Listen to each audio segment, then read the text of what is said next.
akan sampaikan tentang pangan olahan berasam rendah dan juga cara yang baik untuk makanan pendamping ASI. Sebelum masuk ke situ, mungkin saya ingin sampaikan sedikit tentang hal ini.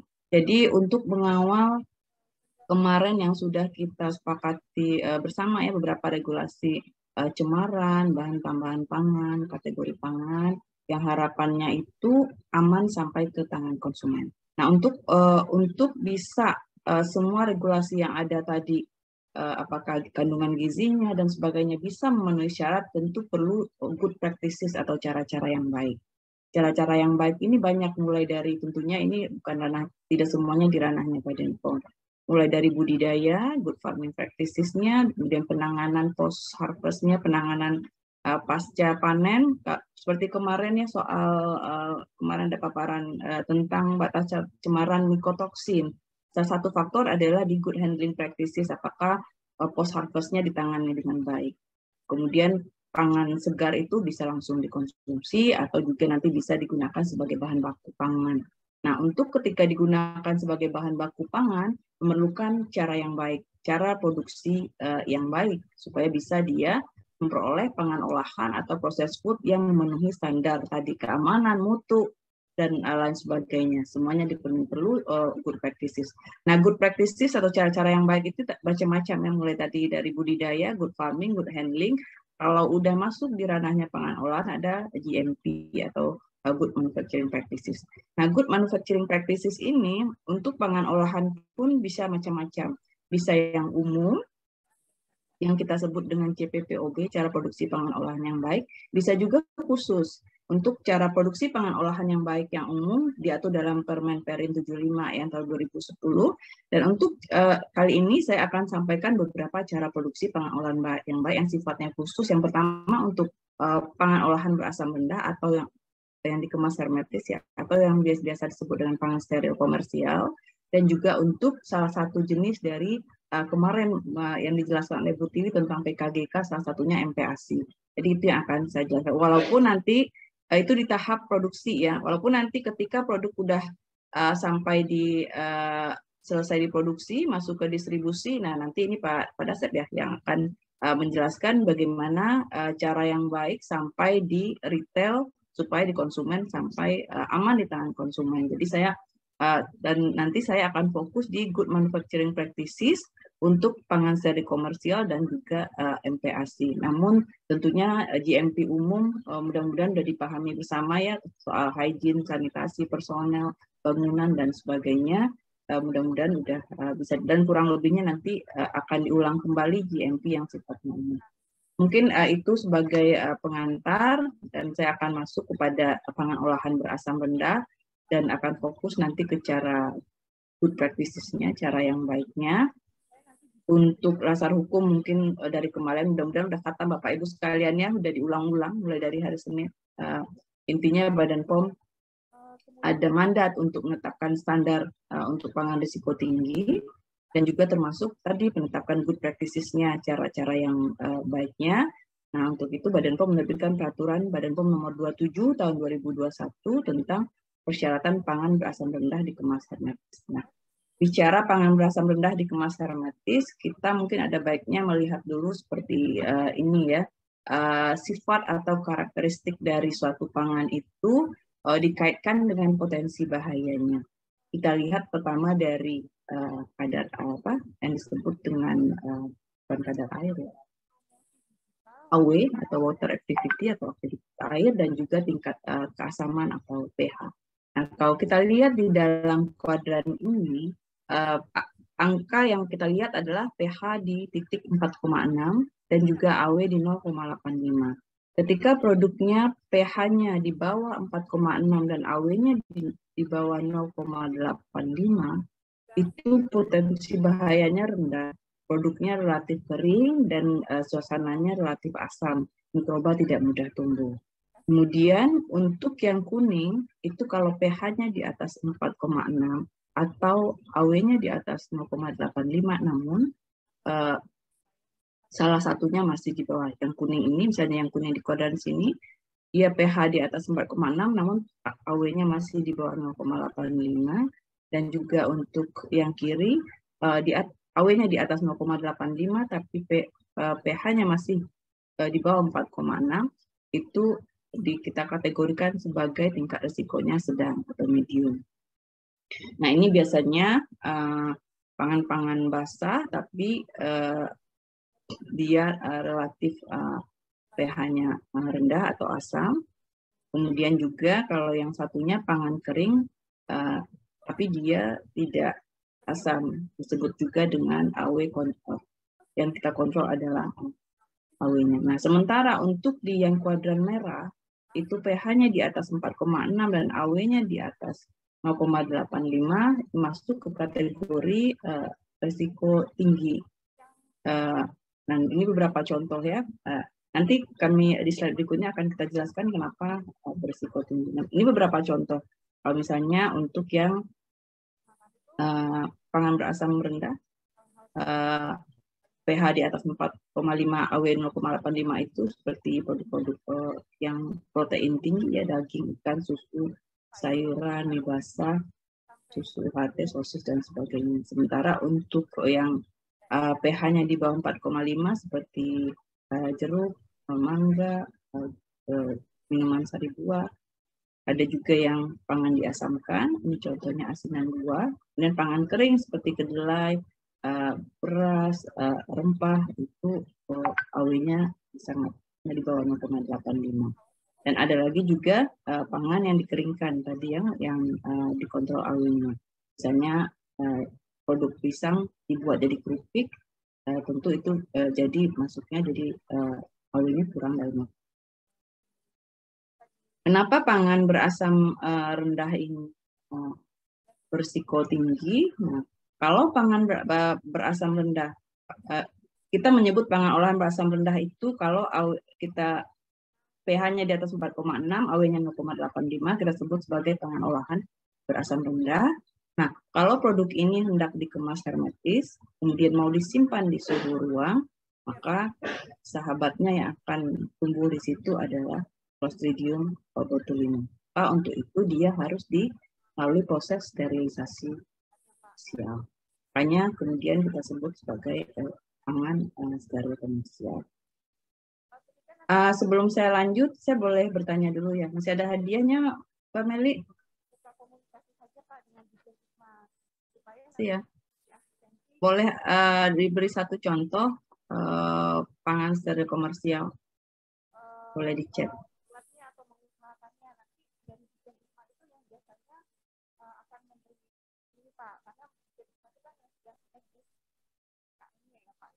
Oke, siapa yang bisa memberikan salah satu contoh pangan olahan berasam rendah, kemudian disterilisasi komersial.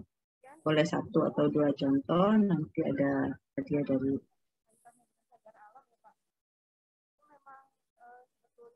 Belum ada? Baik, sambil jalan silakan kalau ada yang mau jawab, saya lanjutkan terlebih dahulu. Nah, untuk pangan yang tadi, kelompok yang tadi ya, AW 0,85, pH 4,6, berdasarkan peraturan Badan POM nomor 27 tahun 2021 tentang persyaratan pangan olahan berasam rendah dikemas hermetis. Peraturan ini merupakan mencabut yang merevisi peraturan 24 tahun 2016 bahwa kalau hendak disimpan di suhu ruang maka harus disterilisasi secara komersial. Nah, proses sterilisasi komersial bisa dilakukan melalui 3 cara. Yang pertama menggunakan proses panas. Proses panas itu ada 2, bisa disterilisasi setelah dikemas, bisa juga menggunakan proses aseptik. Atau juga bisa menggunakan proses non panas. Sekarang banyak teknologi yang baru ya, atau dikombinasi dengan panas atau tanpa kombinasi dengan proses panas. Dan yang ketiga adalah teknologi hardel atau halang rintang. Ini biasanya menggunakan bahan tambahan pangan atau juga menggunakan komponen bioaktif yang ada di dalam produk tersebut. Dan produk-produk ini harus menerapkan tadi yang saya bilang, untuk memenuhi persyaratan ini dia harus menerapkan good practices untuk menjamin keamanannya. Sebelum masuk ke good practices, ada baiknya kita lihat sedikit tentang persyaratan pangan steril komersial itu sendiri. Nah, tadi untuk persyaratan sterilisasi komersial untuk proses panas itu tadi ada 2 ya. Bisa sterilisasi setelah dikemas, bisa juga sterilisasi komersial proses aseptik. Nah, ini udah ada yang menjawab ya. Udah dapat susu UHT ya. Ini dicatat ya dari Dinkes Kaltim susu UHT. Nah, ini sebagai yang menjawab yang akan mendapatkan hadiah. Nah, susu UHT ini masuknya adalah di yang sterilisasi komersial dengan proses aseptik. Ya. Sementara untuk yang sterilisasi komersial setelah dikemas, contohnya adalah misalnya ikan sarden, ya, ikan kaleng, dan juga beberapa produk yang dalam pouch, ya, kemudian disterilisasi menggunakan Haritot. Nah, untuk yang proses panas, kecukupannya untuk produk-produk seperti ini tidak dilakukan pengujian. Kemarin udah bicara soal cemaran mikrobiologi ya dalam paparan hari pertama ya. Produk-produk ini tidak relevan kita melakukan pengujian laboratorium untuk cemaran mikrobanya untuk jaminan keamanannya. Jaminan keamanannya dilihat dari kecukupan proses. Kecukupan prosesnya adalah panas dan waktu. Jadi kombinasi suhu waktu yang sesuai untuk menjamin produknya steril secara komersial, yang dalam hal ini adalah tadi karena sahabatnya Clostridium botulinum, efek reduksi terhadap Clostridium botulinum minimal turunnya 12 siklus log. Nah, untuk menurunkan 12 siklus log maka disebut dengan F0. Jadi dihitung kombinasi suhu waktu tadi, F0-nya minimal 3 menit dihitung terhadap spora Clostridium botulinum. F0 didefinisikan sebagai kecukupan panas untuk proses sterilisasi, dinyatakan sebagai ekivalen lama panasan dalam satuan menit pada suhu konstan 121 derajat Celcius. Jadi kalau suhu 121 derajat, maka minimal 3 menit untuk mencapai sterilisasi. Bisa lebih lama, suhunya juga bisa bervariasi, nanti itu tentunya akan spesifik untuk masing-masing produk, dipengaruhi oleh jenis produk, jenis kemasan, media dalam kemasan, itu akan mempengaruhi. Dan nanti di dalam peraturan 27 tahun 2021 tadi sudah ada panduannya untuk menghitung bagaimana menghitung F0 kecukupan proses tadi sehingga produk layak dibilang steril komersial. Nah, untuk proses yang lain yang bukan steril komersial itu non panas, bisa kombinasi dengan panas atau menggunakan hardel. Nah, proses non panas misalnya menggunakan iradiasi, bisa menggunakan tekanan, bisa juga menggunakan teknik yang disebut dengan kejut listrik atau pulse electric field. Nah, untuk yang proses non panas ini verifikasi kalau yang proses panas tadi menggunakan F0 kecukupan panas, sementara untuk yang non panas atau kombinasi itu yang penting dipastikan tingkat reduksi Clostridium botulinumnya adalah sebanyak minimal 12 siklus log.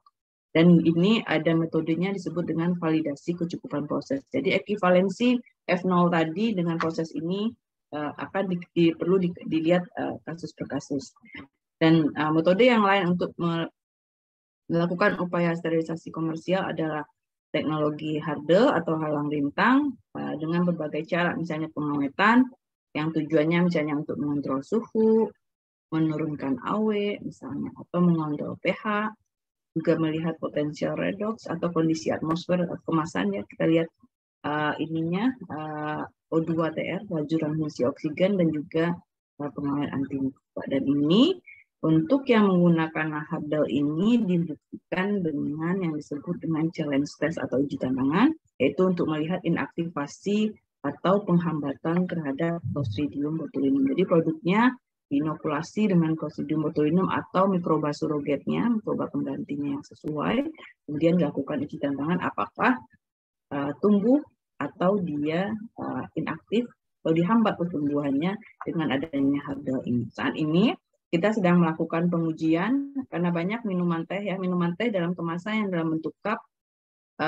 itu kurang lebih menggunakan teknologi halang rintang, adanya pengawet dan juga adanya kandungan tanin atau polifenol di dalam teh. Dan ini kita sedang melakukan uji tantangan. Once nanti terbukti bahwasannya polifenol ataupun tanin yang ada dalam minuman teh itu dapat menghambat Clostridium botulinum atau surrogatnya, maka dapat disimpan di suhu ruang di kemasan hermetis, tidak perlu dilakukan dari versi komersial melakukan proses panas lainnya. Mudah-mudahan ada, dan ini nanti kita akan jadikan sebagai panduan bagi UMKM karena kita tahu banyak minuman teh dalam kemasan diproduksi oleh UMKM. Nah, produk sterilisasi komersial, ketentuan sterilisasi komersial, walaupun mungkin AWPH-nya masuk, dikecualikan untuk produk-produk ini. Minol, minuman beralkohol, dan air minum dalam kemasan. Kenapa? Minuman alkohol, kita tahu ada kandungan alkohol yang tentunya akan menghambat pertumbuhan mikroba, dan juga kalau untuk air minum dalam kemasan, tidak ada makanannya di dalam produk ya, karena produk pure air mineral. Nah, mungkin ini ingin kami sampaikan kepada Bapak Ibu sekalian dan Bapak Ibu yang paling dekat juga selama ini dengan UMKM. Mungkin banyak pertanyaan, kenapa minuman tidak boleh didaftarkan sebagai PIRT? Kenapa pangan steril komersial harus didaftarkan di Badan POM? Pangan steril komersial harus didaftarkan di Badan POM. Kita lihat ini ya, pohon keputusan ini. Pertama kita lihat apakah produk ini masuk dalam produk yang tadi, risiko tinggi nggak bahayanya. Apakah pH-nya besar dari 4,6? Kalau tidak ya udah dia tidak termasuk pangan berasam rendah. Jika iya, lanjut ke pertanyaan berikutnya. Apakah lebih besar dari 0,85? Kalau tidak, nggak ada masalah. Kalau iya, lanjut ke pertanyaan berikutnya. Apakah akan dikemas secara hermetis, secara tertutup? Jika tidak, nggak ada masalah juga. Silakan tidak mengikuti persyaratan sebagai pangan steril komersial. Tapi kalau misalnya dikemas secara hermetis, maka dia masuk ke dalam kelompok pangan berasam rendah dikemas hermetis. Nah, nanti di sini pangan olahan dikemas hermetis ini apakah hendak disimpan di suhu ruang dengan self-stable product? Jika tidak, ya mungkin misalnya disimpan di rantai dingin ya nggak ada masalah, nggak perlu ngitung-ngitung F0, nggak perlu ngitung validasi, nggak perlu urusan dengan uji tantangan. Tapi kalau mau disimpan di suhu ruang harus memenuhi persyaratan pangan steril komersial. Jadi mudah-mudahan dari sini bisa. Nah, proses steril komersial tadi juga sudah saya jelaskan. Bisa panas, dilihat dengan F0-nya, bisa non panas, dilihat dengan ekivalensinya penurunan 12 siklus log, bisa menggunakan kombinasi, itu sama. Kita lihat ekivalensinya terhadap penurunan minimal 12 siklus log Clostridium botulinum, dan juga kalau menggunakan teknologi halang rintang adalah dengan melakukan challenge test atau uji tantangan. Nah, jika belum dapat memenuhi persyaratan, misalnya dia masuk nih di atas 4,6, di atas 0,85, di proses panas belum mampu, non panas apalagi iradiasi, misalnya dengan tekanan, teknologi halang rintang, uji tantangannya susah lagi, maka yang kita sarankan bagi UMKM adalah penyesuaian kondisi produk. Bukan nggak boleh juga UMKM produksi, silakan aja, tapi perlu disesuaikan. Bagaimana cara penyesuaian kondisi produk? Yang pertama, supaya dia keluar dari kuadran yang merah tadi, yang pertama bisa dengan menurunkan nilai pH di bawah 4,6. Bagaimana caranya? Misalnya tambah asam. Misalnya produk-produk minuman teh biasanya ditambahkan asam sitrat jadi seperti lemon tea gitu, pH-nya akan turun. Atau menurunkan nilai AW di bawah 0,85. Nilai AW di bawah 0,85 bisa dengan penambahan gula, penambahan garam, dengan pengeringan. Itu produk apa namanya? Susu kental. Tadi ada pertanyaan saya lihat susu kental manis. Susu kental manis ya susu yang dikentalkan, memang bagian airnya diuapkan. Ditambahkan gula maksudnya adalah untuk menurunkan AW sehingga dia relatif dengan itu kalau susu kental manis dengan pasteurisasi aja udah bisa disimpan di suhu ruang, nah AW-nya rendah. Nah kalau misalnya nggak bisa juga nurunin pH, nggak bisa nurunin AW juga, ya udah simpan di kulkas, simpan di suhu dingin. Silahkan produksi minuman tapi simpan di suhu dingin. Kalau tidak, yang tadi Clostridium botulinum yang efeknya, saya belum cerita efeknya ya, efeknya bisa fatal, itu akan tumbuh dan menghasilkan toksin yang berbahaya adalah toksinnya yang disebut dengan toksin botulin. Nah, makanya kemudian untuk UMKM dan sebagainya, karena tadi cara teknologi untuk mencapai steril komersial itu cukup tinggi, maka perlu penyesuaian kondisi produk disimpan di kulkas, diturunkan AW, diturunkan pH. Mudah-mudahan sampai di Maaf Bu sini. Ega, Ya. waktunya tinggal sekitar 10 menit lagi Bu. Oke. Oke, jadi itu intinya ya. Nah, karena tadi untuk mencapai efek tersebut perlu cara yang baik. Cara yang baik pokoknya menghasilkan produksi yang aman sesuai dengan permen perin. Nah, ini dasar hukumnya. Saya ingin melihatkan ini aja.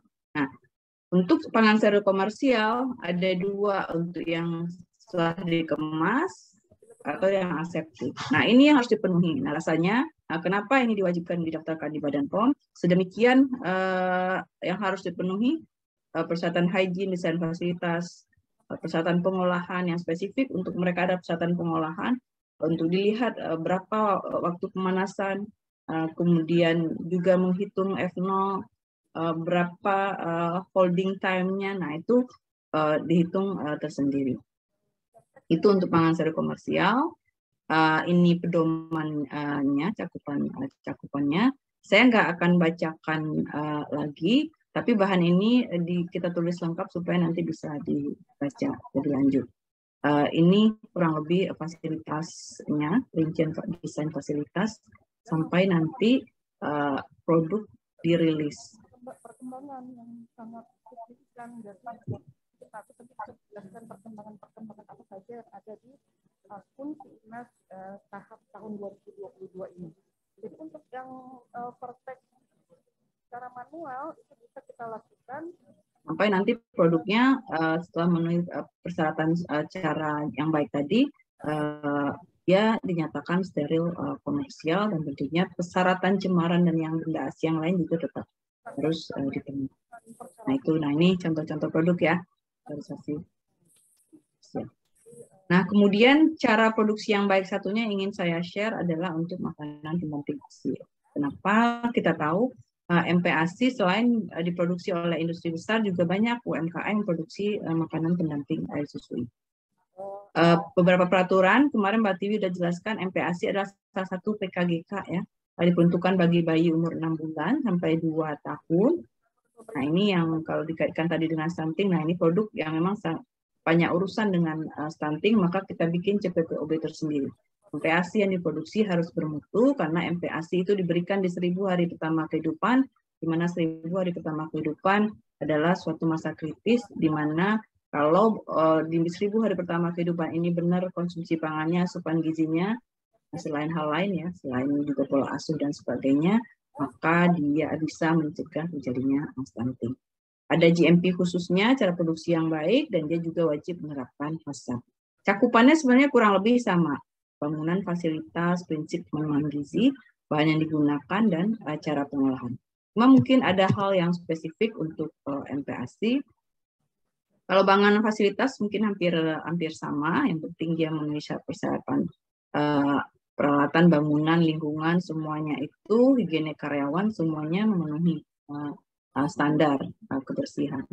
Nah, untuk bahan yang memang diperhatikan ketika memproduksi MPASI, pastikan bahwasanya bahan bakunya, kalau tadi mau bikin produk untuk stunting, misalnya untuk MPASI, pastikan bahwa bahan bakunya adalah bahan baku yang memang aman untuk kelompok umur tersebut, termasuk bahan tambahan pangan dan juga bahan penolong yang digunakan.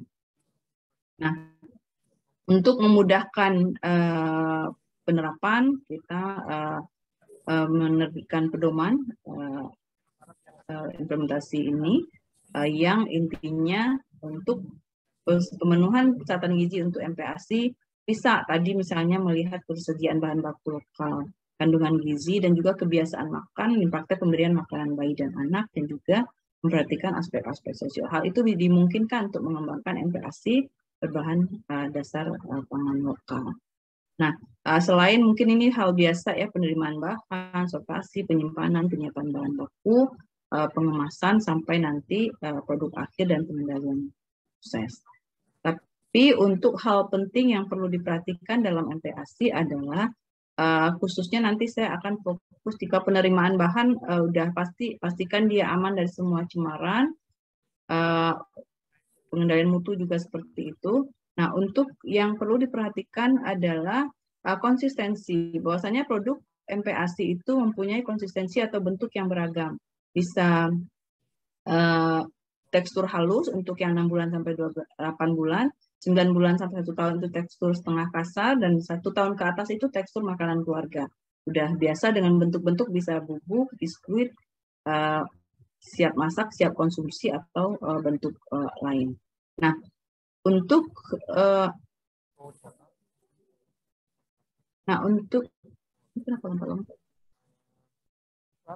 proses ini tadi udah.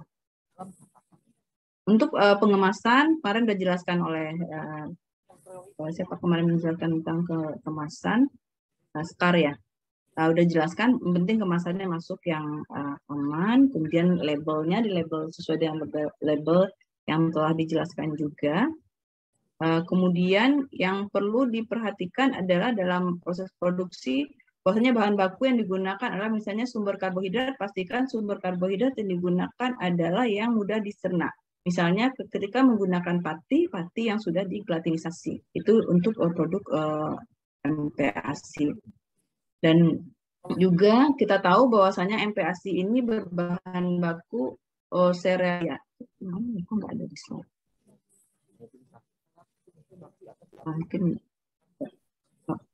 Oke, saya jelaskan aja. Nah, bahan baku MPASI adalah bahan baku utamanya banyaknya adalah serealia. Nah, serealia yang digunakan umumnya kita tahu ada anti gizi atau anti nutrien. Nah, ketika menggunakan bahan baku serealia untuk memproduksi MPASI, maka pastikan sudah ada upaya untuk menghilangkan anti gizinya.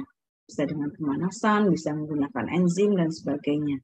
Jadi, MPASI yang beredar di pasar, misalnya MPASI komersial, itu bahan bakunya sudah sedemikian rupa memenuhi persyaratan tadi, karena dikonsumsi oleh kelompok rentan, harus menggunakan karbohidrat yang mudah dicerna, kemudian juga anti gizinya juga sudah dihilangkan, selain persyaratan kandungan gizinya harus dipenuhi dengan penambahan sumber-sumber protein seperti susu, ikan, dan lain sebagainya.